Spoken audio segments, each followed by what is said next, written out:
নমস্কার বন্ধুরা, আমার পাঁচমেশির রান্নাঘরে আপনাদের সবাইকে অনেক অনেক ওয়েলকাম। তো আজকে আমি একটা ইউনিক টাইপের রেসিপি নিয়ে চলে এসেছি। যদিও এটা আমি কোনোদিন করিনি, প্রথমবার করছি। তো চলো তোমাদের সাথে একটু শেয়ার করি, তাহলে ভিডিওটা শুরু করা যায়। প্রথমেই দেখতে পাচ্ছ আমি এখানে কলা নিয়েছি। কলাগুলো হচ্ছে বাড়িতে অনেকদিন ধরে ছিল, তো ভাবলাম ব্যবহার করে ফেলি, তো আজকে রেসিপিতে ইউজ করে নেবো। তো এখানে আমি কলা নিয়েছি আর নিয়েছি সুজিটাও অনেক দিন ধরে খাওয়া হচ্ছে না, তো সুজি কলা দুটোই নিয়েছি। এবার সুজি এখানে আমি একটা পাত্রে ঢেলে নেবো। 1.5 কাপ মতো সুজি ছিল, তো 1.5 কাপ মতো সুজি ঢেলে নিয়েছি। এবার ওর মধ্যে দিয়ে দেবো গুঁড়ো দুধ 1 প্যাকেট, 10 টাকা দামের 1 প্যাকেট গুঁড়ো দুধ দিয়ে দিয়েছি। আর স্বাদের জন্য দিয়েছি মৌরি অল্প কটা, আর সামান্য 1 চিমটে লবণ। আর কলাগুলো এবার ছুলে দিয়ে দেবো। এখানে আমি 2টো কলা ব্যবহার করছি, সবগুলো কলা লাগবে না, 2টো কলাই ইনাফ। তো তারপরে একটা কাঁটা চামচের সাহায্যে সবগুলোকে মিশিয়ে নেব।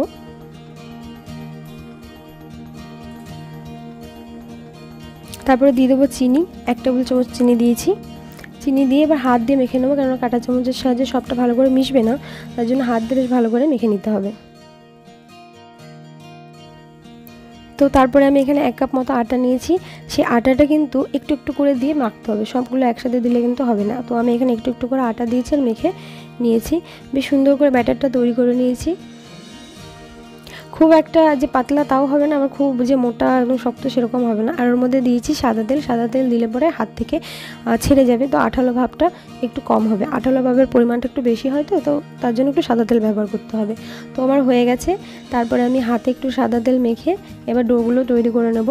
সাদা তেল অবশ্যই মাখতে হবে, আর যে প্লেটটা রাখবো সেটা তো তেল মাখিয়ে নিয়েছি।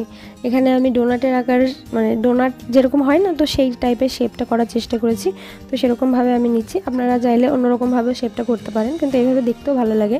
তো একে একে আমি সবগুলো করে নিয়েছি, মানে করে নেব। সবগুলো করা হয়ে গেছে।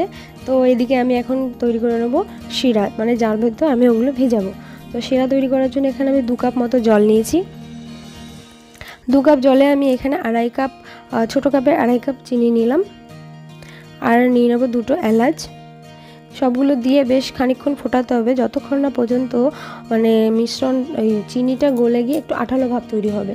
তো এখানে মোটামুটি সময় লাগবে ওই 10-20 মিনিট মতো সময় লাগবে। তো আমি প্রথমে একবার চেক করে দেখলাম যে না হয়নি, তো আমি আর কিছুক্ষণ জাল দেবো। আর কিছুক্ষণ জাল দেওয়ার পর আমার মিশ্রণটা তৈরি হয়ে গেছে, মানে চিনির যে শিরাটা তৈরি হয়ে গেছে।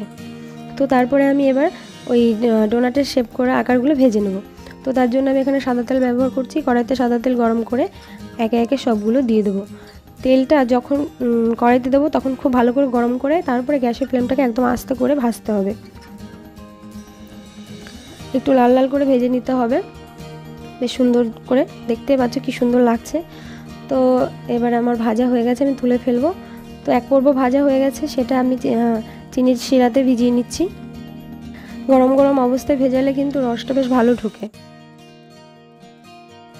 তো তোমাদেরকে একটা জিনিস দেখাতে আমি পারিনি আর কি, ওই যখন ভেজানোর আগে ওই ডোনাটের শেপ ওটাকে একটু কাঁটা চামচ দিয়ে ফুটো করে রাখতে হবে। তো ভিজিয়ে রাখতে হবে তারপরে তোমার ঢেকে রাখতে হবে মোটামুটি 1 ঘন্টা মতো। যদি রাখো তাহলে কিন্তু বেশ ভালো হয়।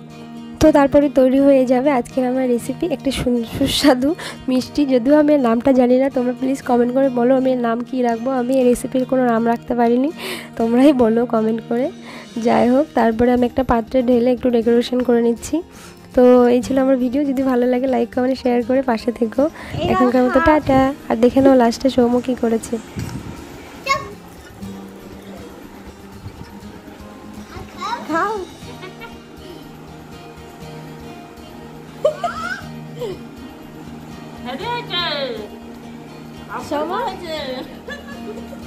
সৌম্য কেমন হয়েছে?